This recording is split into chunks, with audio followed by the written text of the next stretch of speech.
Em apenas um ano de gestão do governo Cláudio Castro, do PL, o Rio de Janeiro viveu uma sequência de 39 chacinas com 178 mortes promovidas pelas polícias. Informações são do levantamento realizado pelo Instituto Fogo Cruzado, que reúne dados sobre a violência armada em parceria com o Grupo de Estudos dos Novos Ilegalismos da Universidade Federal Fluminense. O estudo mostra ainda que o governador é responsável por 2 das 10 maiores chacinas em operações policiais da história do Rio. A do Jacarezinho, há pouco mais de um ano, com 28 mortos, e a da última terça-feira, na Vila Cruzeiro, que matou 25 pessoas. A gente vai falar sobre esse assunto com a nossa convidada, Jaqueline Muniz, cientista política, antropóloga, especialista em segurança pública, professora na Universidade Federal Fluminense. Jaqueline, bom dia, seja muito bem-vinda.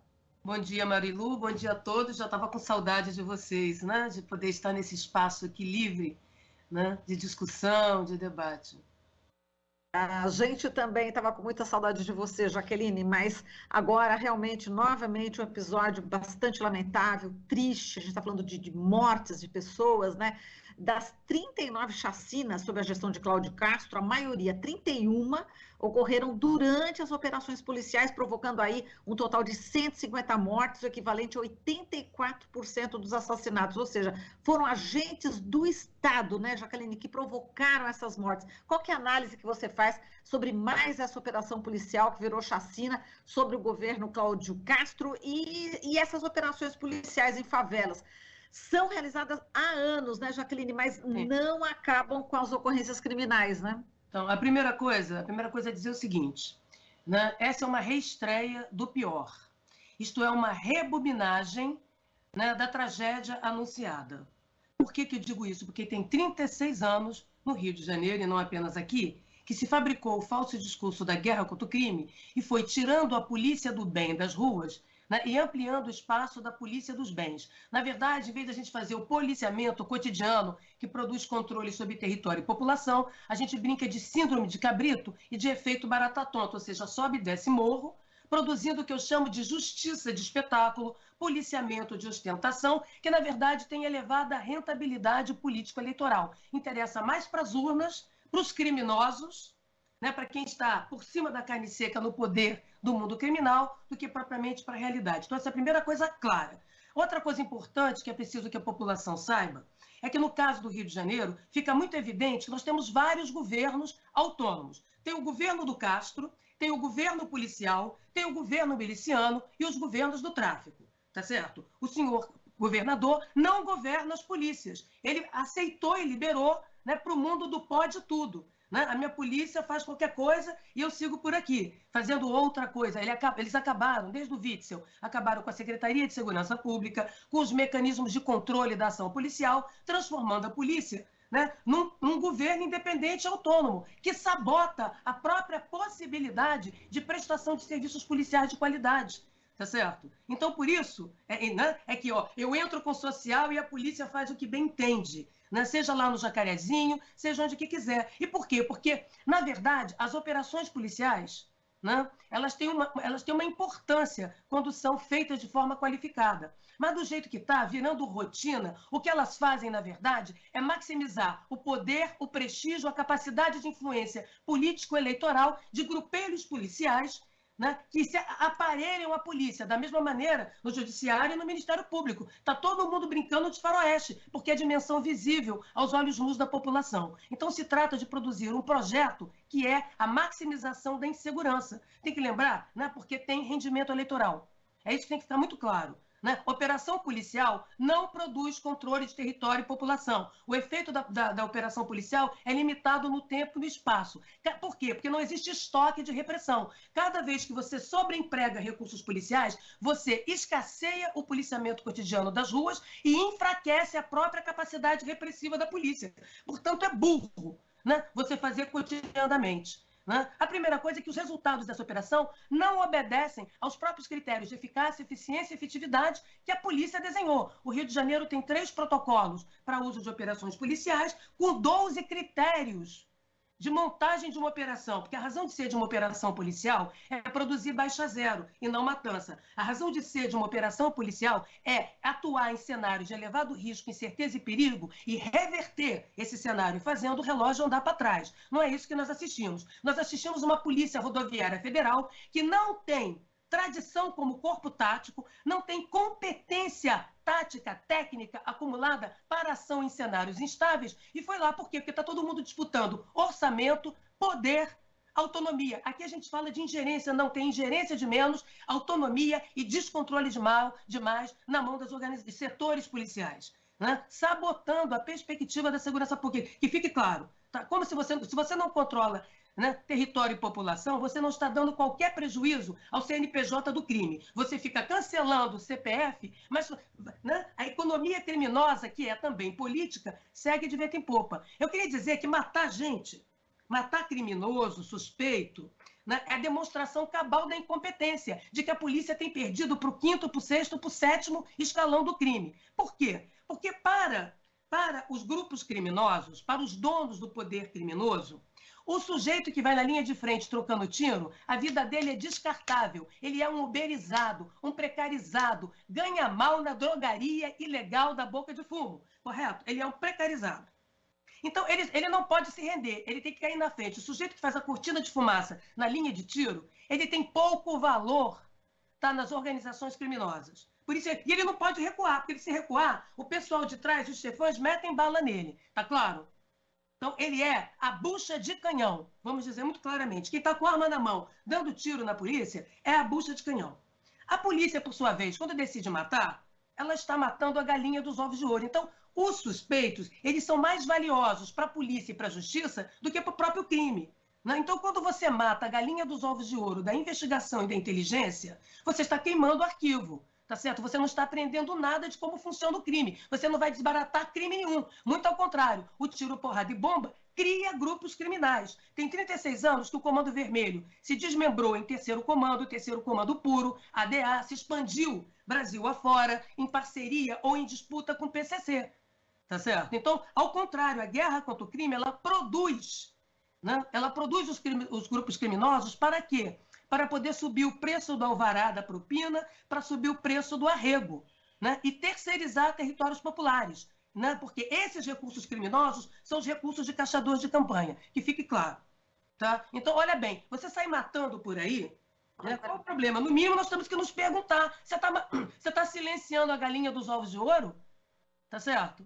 Ora, quem é que está dando gargalhada hoje, feliz da vida e brindando, né? Os políticos que se beneficiam do caçador de campanha, da lavanderia do crime em suas carreiras eleitorais, e os donos do crime organizado no Rio de Janeiro, que não estão na favela. -1 para me delatar, correto? -1 para revelar como funciona o meu esquema, tá certo? Então, muitas das vezes, os policiais bem-intencionados vão lá, né, e fazem uma operação que desanda a maionese, que esquenta a chapa, que maximiza a incerteza, risco e perigo. Eu queria saber se tiroteio, invasão de domicílio, consta como abono na CLT. O trabalhador informal ou no mercado formal avisa para o patrão, não vou não, que está rolando mais um tiroteio, mais uma chacina aqui, tá certo? Então, percebem como ali na região do Cruzeiro, da Vila Cruzeiro, que é do Complexo do Alemão, que é marcado por sucessivas matanças, ali vive-se 75 mil pessoas. No Jacarezinho tinha 55 mil. Isso não é aldeia, tá certo? Isso não é um condomínio.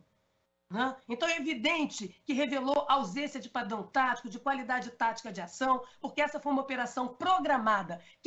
Uma operação programada, a polícia tem a vantagem da ação, porque é ela que inaugura a ação. Então, para que faz a operação? Para reduzir risco para a população, risco para o policial, risco para o suspeito e produzir resultados. Agora, ninguém apresentou o planejamento tático, operacional dessa operação para o público, porque não se dá satisfação. E aqui o governante, seja ele presidente, seja ele governador, seja ele quem for, brinca de animador de auditório, de garoto propaganda, porque essas mortes são ótimos palanques eleitorais. Nem pensem que essas mortes, tá, não vão maximizar. Sabe por que elas vão maximizar resultado eleitoral para determinado? Porque diante do medo aparelhado da população, todo mundo assediado pelo medo, você acaba naturalizando a matança.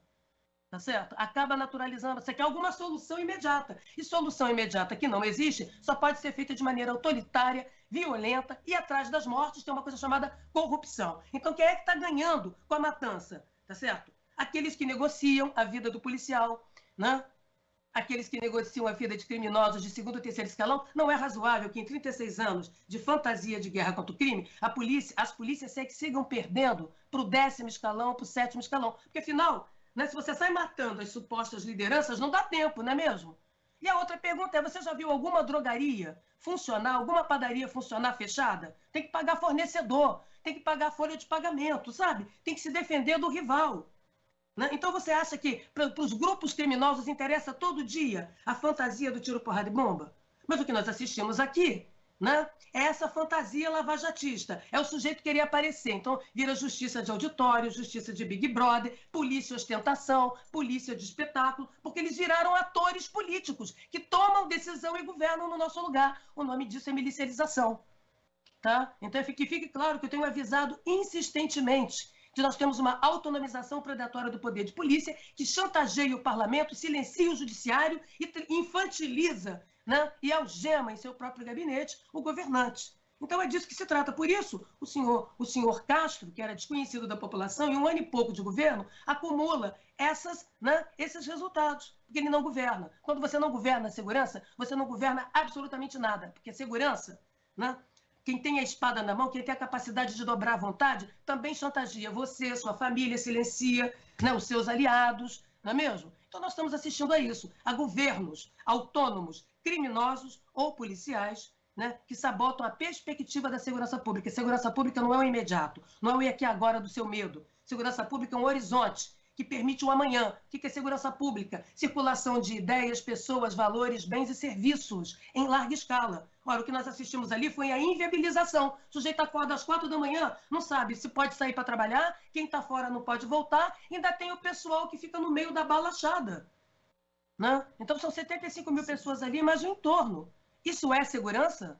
Cadê os padrões táticos? Eu queria saber se as polícias ali, tá certo, cumpriram os 12 critérios de montagem de operação que eles próprios desenharam no protocolo de 2018, que segue desconhecido da população, e que foi uma exigência do Ministério Público, da Defensoria Pública, dos movimentos sociais da favela e das universidades. São 3 protocolos, da Polícia Civil, da Polícia Militar e da antiga Secretaria de Segurança.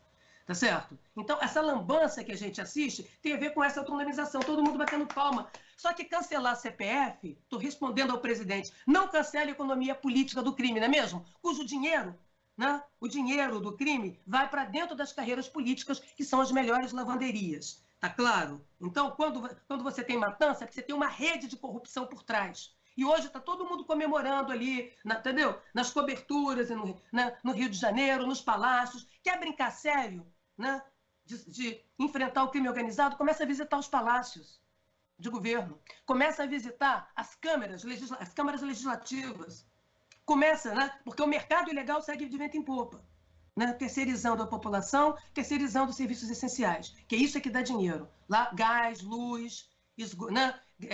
TV a cabo, arrendamento de território. Né? Então é disso que nós estamos falando. Nós estamos assistindo a esse espetáculo que é a dimensão mais visível, o Marilu. Né? Então qual é a dimensão mais visível aos olhos nus do cidadão que está desamparado ali na esquina? A operação, porque ela é um teatro de larga escala. Ela é pertinente? É. 51% dos países da ONU possuem unidades especializadas para operações especiais. Por quê? Porque tem momentos que você precisa de um cirurgião. E o cirurgião não pode tremer a mão. Então você tem que tirar o generalista do PS e pôr um cirurgião. É para isso que existe um BOP, de inspiração como a SWAT. Tá certo? É para isso que existe, para você entrar em cenários adversos e fazer o relógio andar para trás. Você, né, intervir numa situação altamente crítica, produzindo baixa zero, reduzindo vitimização e letalidade. Aqui não. Aqui a vida, ou matar ou deixar morrer, o barateamento da vida, está revelando uma coisa muito curiosa. Por que será que foi a Polícia Rodoviária Federal, que não tem competência nem capacidade como corpo tático? Porque a própria polícia desconfia dela. Né? Não acionou o batalhão da área, né? Porque desconfia do batalhão da área. Não é mesmo? Né? Do mercado. Né? Não existe mercado sem sanção governamental. E essa sanção governamental, mercado ilegal, vem do crime, em parceria com atores estatais. É disso que nós estamos falando. né? E aí cria essa cortina de fumaça. E muitos policiais vocacionados vão para lá arriscar a sua vida num planejamento vagabundo, amador, cujo resultado envergonha qualquer corpo tático. Qualquer corpo tático que queira esse nome, qualquer unidade especializada que queira ter esse nome de SWAT, tem que ter mais qualidade tática de ação, tem que ter repressão com foco e qualidade. Então eles escasseiam a repressão. Olha que coisa burra, né? O problema, ninguém é contra a repressão. A gente quer repressão com foco, com qualidade. Eu quero a polícia agindo repressivamente enquanto eu tomo a minha cerveja no bar. Tá certo? Aqui não. Aqui, quanto mais você faz operações, rotiniza as operações, mais você entrega as ruas e a cidade, né, para as práticas criminais. Então, o cidadão vai para a rua, ele é assaltado, a pessoa é estuprada, a pessoa perde o celular, tudo mais, porque está todo mundo brincando. Entendeu? De tiro, porrada e bomba. Está disputando orçamento, poder e influência. É disso que está. Por isso que você vê juiz musculoso indo para a rua fazer operação, promotor abandonando, né? E querendo brincar de investigador na esquina. Percebe? Essa mentalidade que a gente viu no lavajatismo é a mesma das operações policiais, da fantasia, né? De uma polícia de like, né? De uma justiça de like. Tá certo? Isso é muito sério. E mais ainda, me desculpa, né? Nós não podemos seguir com políticos progressistas que, diante da reestreia do pior, eu queria dizer que em 2006 eu escrevi um artigo chamado Diante da Chacina. Depois eu escrevi outro, de opinião, chamando atenção para os problemas no salve geral, por conta do PCC e nos ataques do Comando Vermelho no Rio de Janeiro também, né, no meio da década de 20. Já temos quase 20 anos. É a rebobinagem do pior, é a crônica da tragédia anunciada, cujos problemas estruturais são os mesmos. E o problema é que nós assistimos às lideranças políticas deitando a cabeça no nosso colo e chorando junto com a gente, cortando o pulso tarja preta. O que eu espero de uma liderança política é que seja capaz de pôr os problemas no lugar certo. Porque se uma liderança política chora junto com a vítima, muito bem, é empatia, mas só faz isso, então ela não precisa me liderar, né? Eu, como sociedade, eu, como cidadão, me autocandidato. Tá certo? Então, você vê um silenciamento, né, do discurso. Né? Fica todo mundo esperando o além, o amanhã, o dia que o governo bom chegar, o dia que a desigualdade acabar, o dia que o emprego voltar, as pessoas vão ser menos violentas. Isso não é verdade. As pessoas precisam de segurança agora para ir e vir. Essa operação paralisou a vida de 75 mil pessoas, inviabilizou a produção de riqueza, a circulação da riqueza, do trabalho, tá certo? Fechou escolas, inviabilizou a prestação de serviços essenciais, sem que produzisse qualquer resultado de segurança pública. Esquentou a chapa, não esfriou, agradou a economia criminosa, alimentou o CNPJ do crime. Tá certo? É isso. É para brincar sério? Então vamos falar sério. E do outro lado, você tem os atores conservadores de direita que viram ventrílocos, animadores, garotos propaganda. Entendeu? Olha ali, mata mesmo, olha que legal. Certamente estão se beneficiando desse dinheiro criminoso. Tá certo? Tá? Porque a melhor coisa do dinheiro do crime é que você não precisa declarar no TRE, sabe? O dinheiro já é sujo mesmo. Então, as melhores lavanderias são candidaturas eleitorais. E tem sido assim no Rio de Janeiro faz tempo, e não só aqui. Né? Então, é preciso que as lideranças progressistas voltem a fazer um discurso sério de segurança pública que não seja mentira de preparo, inteligência e tecnologia. Que seja um discurso neoliberal, conservador e mentiroso. Tá certo? Né? Preparo não é individual. Se tem uma coisa que a polícia mais tem é preparo, cotidianamente, né? Porque ela está atendendo a missão política. Quem disse que a matança não atende a um projeto político? Atende a um projeto político. Promover a insegurança para todos nós ficarmos aqui reféns do medo e achar que não tem mais jeito, que o único jeito é esse mesmo. Tá certo? E, portanto, a gente abrir mão das nossas garantias e das nossas conquistas. Enquanto eu estou aqui assustada, morrendo de medo, porque o crime está cada vez mais Godzilla, mais monstro, mais não sei o quê, vão retirando de mim direito trabalhista, direito social, direito civil. Quando eu vejo, eu estou pelada, com uma arma na mão, tentando matar o meu vizinho. Isso se eu conseguir uma arma, porque o que eu saiba, o kit arma, por exemplo, de um fuzil, chega a 50 mil reais. E de uma pistola vagabunda, do tipo popular, entendeu? Você precisa de 15 mil reais para brincar. Tá certo? De matar o vizinho. Então é uma vergonha. Isso é uma vergonha. Né? O que está mostrando é como a polícia é insegura por dentro, como, né, a Polícia Rodoviária Federal também quer brincar de aparecer, de ser musculosa, né? Porque é assim que você disputa orçamento, é assim que você disputa prestígio e poder. Ao contrário, a ingerência não é do governo pela polícia, é da polícia dentro do governo. Quem dera que nós tivéssemos capacidade de comando e de governabilidade das polícias. É isso que leva à milicialização, né? A estados policiais, que é o que nós estamos assistindo. tem que voltar a pôr a cerca, parar de criar onça e engordar onça em quintal, que está mordendo o nosso braço. Então, para aqueles que gostam de fortes emoções, eu diria que hoje o crime, as chefias do crime estão comemorando o resultado da operação. Porque quem ganhou foram os policiais corruptos, subiu o preço da propina, subiu o preço do alvará, né, da drogaria ilegal, né, que funciona por aí, que são as bocas de fumo. Tá certo? Vamos ser claros, diretos, e vamos cobrar das nossas lideranças políticas que tenham coragem de colocar o problema no lugar certo. O problema é político, de governabilidade, de controle, né? Isso, se você gera governabilidade e que não precisa mudar a Constituição, não fica fazendo discurso, viajar na maionese de unificação, de desmilitarização, não. Você tem que controlar o potencial concreto de uso da força, tá certo? Você tem que controlar a capacidade de ação individual do policial e no uso do seu armamento. Isso são coisas de natureza administrativa procedimental. É vergonhoso ter que, depois de 36 anos de tragédia no Rio de Janeiro acumulado, a gente ouvir discursos que o cidadão da periferia sabe que não é verdade. A tecnologia, só para fechar, isso é muito importante, a gente põe tudo na conta da tecnologia, para depois dizer que o problema foi da geladeira. Eu nunca vi ferramenta desenhar mão nem decidir pensamento. Nós estamos despolitizando a segurança, nós estamos escondendo os processos de responsabilização.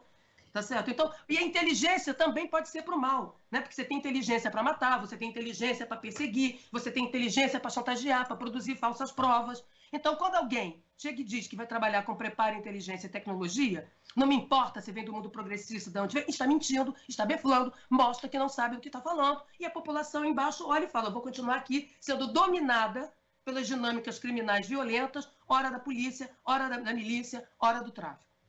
Jaqueline, a gente agradece muito aqui a sua participação, o jornal já acabou, mas a gente te convida numa outra oportunidade para a gente aprofundar ainda o tema. Jaqueline, muitíssimo obrigada, um forte abraço, se cuida, viu? Beijo. Para você.